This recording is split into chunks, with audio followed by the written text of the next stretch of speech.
I'm very, very pleased to introduce Mikael Tofvesson. As we navigate a world where fake news can very easily mimic the truth, and as technology very rapidly advances, making these fake news more convincing every day, almost impossible to dissociate from what is actually real. It seems really crucial for government to protect citizens from foreign disinformation, or at least this is what Sweden chose to do. Mikael is at the forefront of this effort as head of operation at the Swedish Psychological Defence Agency. Established in 2022, the agency plays a key role in protecting Sweden's democracy by tackling foreign disinformation. Mikael has previously led the counter-information influence section at the Swedish Civil Contingencies Agency and directed task forces to safeguard Swedish and European Parliament elections from external threats. Today, he will share insight on Sweden's strategies to combat these challenges. And at Statsabo, we're absolutely convinced that Switzerland can learn a lot from external input. We can learn a great deal from others, and today from so much valuable experience in this area. Mikael, thank you for this great honor of joining us today. The Zoom is all yours. Thank you very much, Lenka. I'm really happy to be here, and thank you everyone who is actually sacrificing a calm lunch, reading a book and eating and listening to me instead. So I hope I can live up to your needs and expectations. Where do I begin? Well, psychological defense. I can understand if some of you think it's a scary, weird name of an agency, and what do we do? Do we conduct mind control? Is this an Orwellian institution that is going into the psyche of our population? And I can understand if you get these thoughts when you hear the name. And before we created the agency, we talked to a bit of international partners about the name, and everyone said, no, don't go there. But in Sweden, we've had the concept of psychological defense for 70 years. That's something we built in the wake of the Second World War, that we needed to work with these matters. And the old psychological defense was about protecting Sweden from psychological warfare. And in that context, of course, defense is much nicer than warfare. So you should see us as the good guys in the fight on the information arena, information environment. And we looked at other names, for instance, cognitive defense and so on, but it didn't make sense. So we went for the old name, and I think it landed well with our population. But I do understand it if no other country would like to use this name. It fits only in a Swedish context. So we're a civilian defense agency, and as Alenka said, we were created in 2022. We're under the Ministry of Defense, where we actually have two ministers, one Minister for Defense and one Minister for Civil Defense, and we are under the Minister for Civil Defense. We're roughly 60 staff right now, situated in two places, in Solna, which is in the Stockholm area, and in Karlstad, which is 320 kilometers west of Stockholm. So we're in two places, and we're organized in 3 departments and an office of the Director General. One department is the administrative department, and I'm not going to talk so much about that. That's the department that makes our agency work, that hands out my salary once a month and help us with the facilities and everything that is administrative. And then we have a capability building department, and their job is to build a psychological defense in Sweden. So they are a capacity building effort. And then we have an operations department, and their job is to protect Sweden against ongoing influence campaigns targeting us. And the Office of the Director General, which is it was just established 2 months ago, which I am heading. I'm deputy head of the agency, but I'm also chief of staff. And my job is make sure that we coordinate our capability building efforts with our operational efforts, and we use all our resources to deal with everything as efficiently as possible. And even though our agency was started in 2022, our operational department and that effort has actually been up and running since 2014. Because when Russia invaded Crimea, I was leading another organization under the Swedish Civil Contingencies Agency. I was head of our National Crisis Management Center, our operational analysis, and our field security efforts in the civil arena. And I was tasked to look into what does this mean with the invasion of Crimea. And from then we started a task force, which has then evolved into the operational department of this agency. One thing that is very important to highlight, as I mentioned before, we are a civil defense agency. So we protect Sweden from external threats. We do not counter internal threat actors. And I will explain a bit later why this is important, but really remember this. This is about external information influence and how to protect Sweden against that. And the government has tasked us to lead the coordination and develop the work of agencies and other stakeholders in Swedish psychological defense. And with that, one should also see that we are not the psychological defense. We are the engine of the psychological defense. The psychological defense is a whole of government and whole of society approach, which is a part of Sweden's total defense. So that means that it's our populations, civil society, private sector, agencies, authorities. That is the psychological defense, where we need to have resilience and also abilities to counter foreign threats. We also have the task to identify, analyze, and counter foreign malign information influence activities. You cannot expect a municipality or a social service agency to be able to fight against foreign threats. There has to be an expert organization who focuses on these threats and actually identify and counter and initiate the coordination of these activities. We also task directly to increase resilience among the population. So that is also, because I would argue that the population is the main target of foreign threats. You can only influence decision-making if you influence also the population in a democracy. And finally, something that defines very much also who we are. We are within the civil defense, working with total defense, but we're also tasked also with this, and I'll read this out loud. It's direct from my instruction, a bit bureaucratic, but I'll explain afterwards what it also means. If Sweden is in a situation of war or there is a risk of war, the agency shall also be able to support the government and propose measures within our area of responsibility aimed at reducing a potential attacker's ability and intention to attack. So if someone is going to attack Sweden or we are under attack, we are also mandated to strike against the ability to attack and the intent, which means also that we have an offensive mandate to fight on the information arena.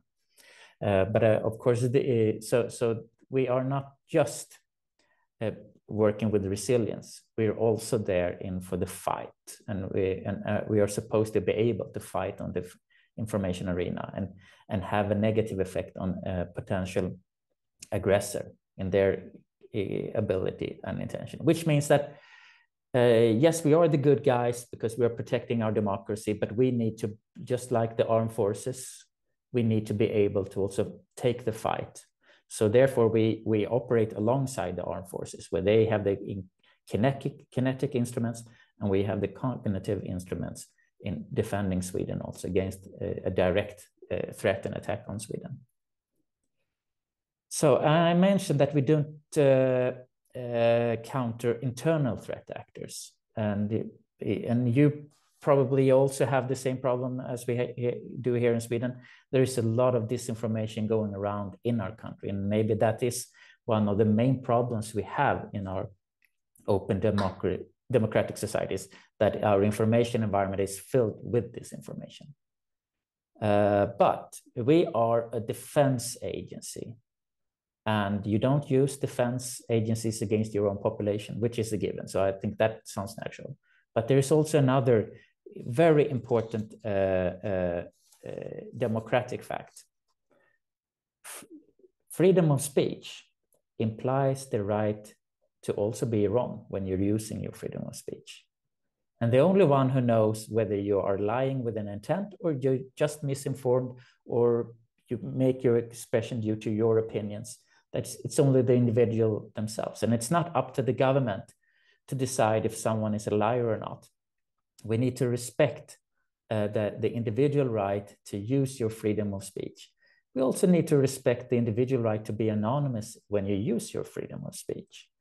And therefore, it becomes very important to make a the distinction between your own population and foreign threat actors. So therefore, and this is a bit provocative, but I would like to say that we need to protect the right to be wrong. So we need to protect our population's ability and possibility to actually say whatever they are seeing. Even though we don't like it and it creates a toxic environment, they have that right that needs to be respected. Foreign actors, on the other hand, are not a part of our democracy, are not protected by our fundamental values and our laws. So whatever they are doing, it's more or less up to us to decide what kind of threat they pose and then act accordingly. So therefore, just to make it more clearly what the difference is here, we never register or directly monitor people that we perceive being a part of our democracy. However, foreign actors, we do. And the distinction here is also then a toolbox difference. So the way we look at our population, even the individuals spreading disinformation, is that is a vulnerability, that people believe in things that are incorrect, that people are spreading this that is incorrect. And that's a vulnerability that we need to give a helping hand of support, with increasing awareness that there is a threat, increasing awareness of what's really going on, increasing the awareness about our vulnerabilities and so on, and help them. And if they choose not to believe in us and they go for their own way, that's a part of democracy and we need to live with it. And then it's also something that should be continuously handled by all agencies and authorities in the public sector. So therefore, we are, when it comes to handling misinformation, misconception, or disinformation in our information environment, we always ask agencies and authorities to be very transparent and informative, so our population is informed. And then you have the right to believe in this information. Threat actors, they're a threat. So the toolbox there is pretty much what we decide is proportionate. Everything from increasing resilience and informing our population that there is a threat going on, to actually striking back at them. And if we have time for discussions, I could perhaps talk about some of the actions we've taken to deplatform and strike against foreign threat actors, things we would never do to our own population. So that's a clear-cut topic that needs to be addressed first of all. So then you probably think, but how do you do this? In our information environment, you can't see the difference between external and internal disinformation. It lives in the same sort of bubble of information, and that is correct. Foreign threat actors operate among our population and are spreading disinformation into our environment, and it's being redistributed by our own population. So the way we organized our work is actually built on 2014 when we looked at the Russian invasion of Crimea, the first invasion, because there we could see that they were spreading disinformation on several platforms in many different directions. And we were in the lucky position of not having so much else to do than sit there and register what they were doing. And we started to build a database on how the Russian influence infrastructures look like, what channels they are using, how they are operating, what resources they have, how they are coordinated between each other in social media and traditional media, and try to understand also how their command structure, what it looks like, who's in charge, and so on. And from that knowledge, we could then start looking at the influence infrastructure to see what Russia was sending, what kind of disinformation they were targeting. First, Ukraine. J'ai laissé ma carte dans mon ordinateur. Ta mail chute. Hello, I don't speak French, sorry. Ja, hallo, sorry.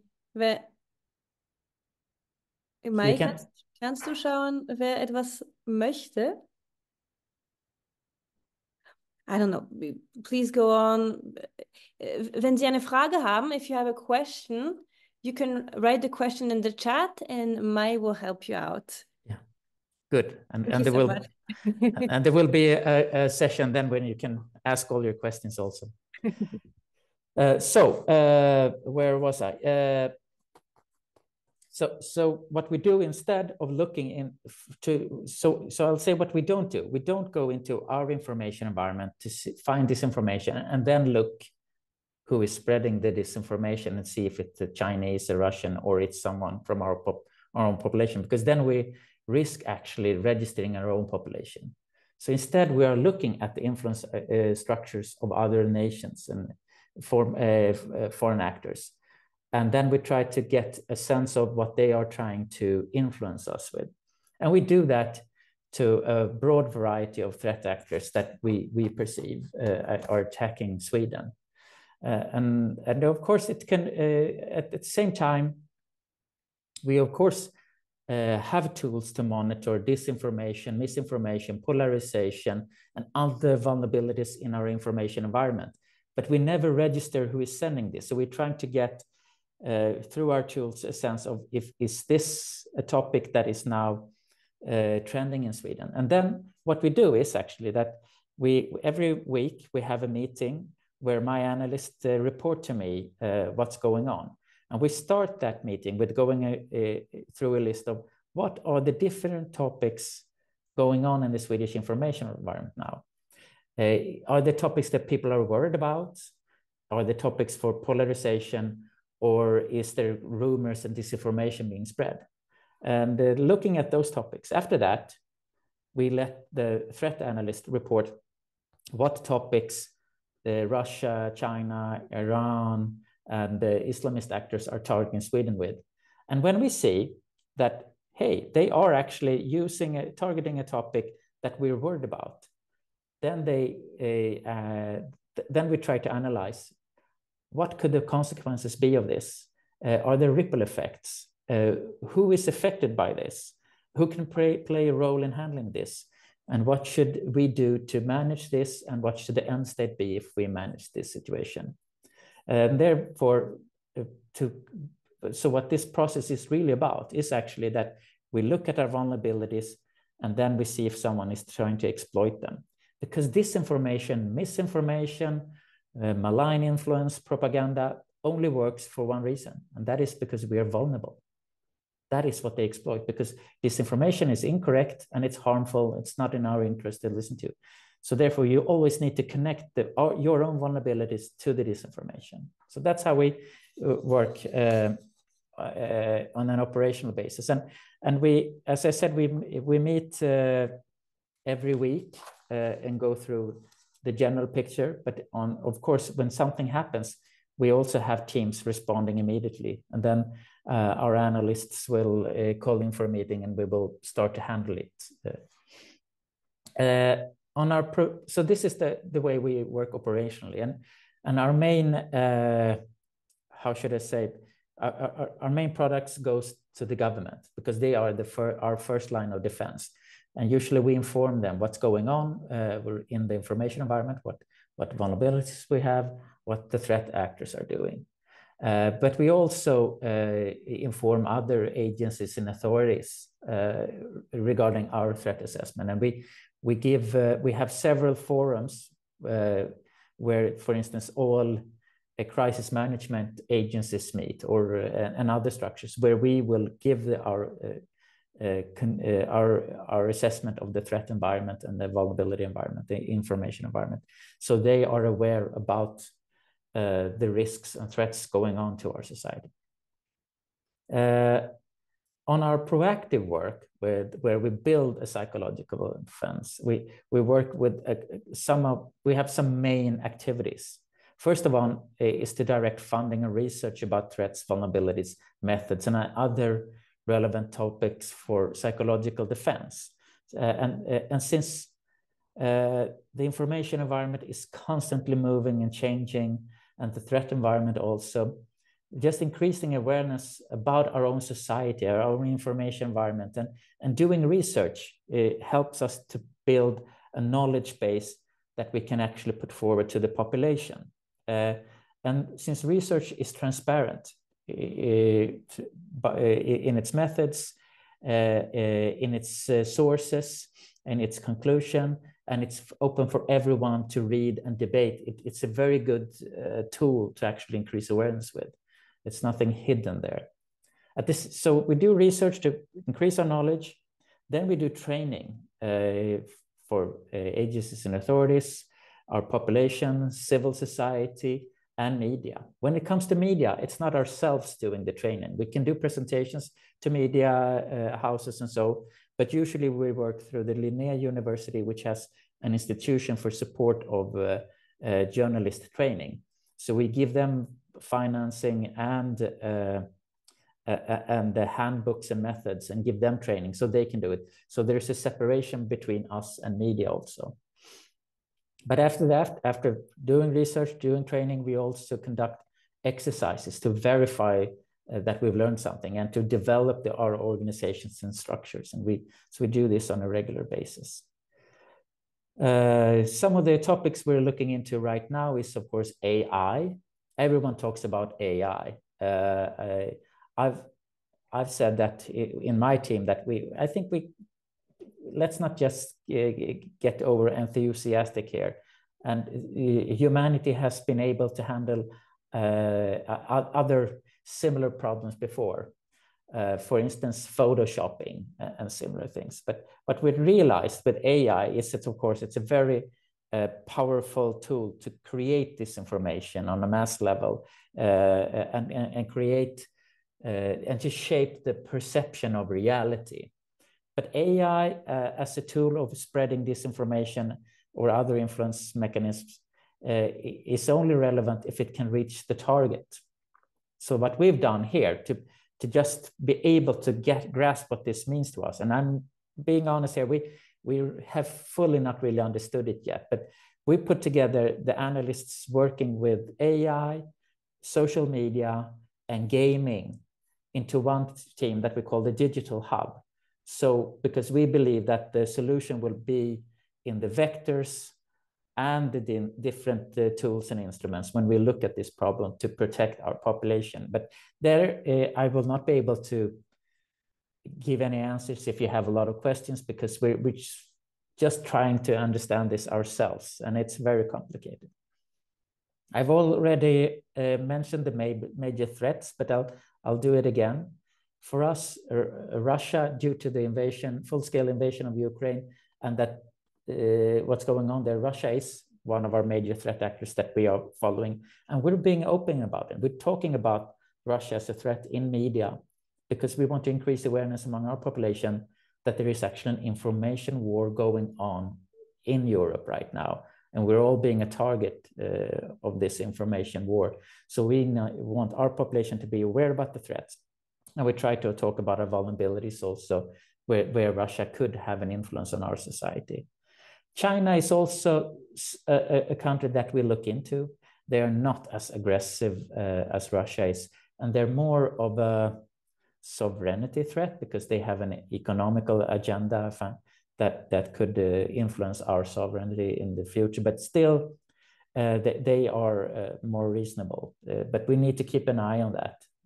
Iran has been conducting an influence campaign targeting Sweden since several years ago, and that's because we arrested and convicted an individual who conducted crimes against humanity, and Iran is really upset with us. So they have a fairly well-established influence apparatus that is also targeting Sweden. And then we have Islamist actors, and I don't know if you've heard, but we were subjected in 2022 to an enormous influence campaigns spreading lies that Swedish government were kidnapping Muslim kids and putting them in LGBTQ families, or we were kidnapping them for sex trafficking, or for us being Islamophobic. And this was Shon Islamia, Islamic Affair, a platform started this campaign, but it spread widely in the Arabic-speaking environment and was massive. And they are continuing to spread this disinformation regarding us and our social services.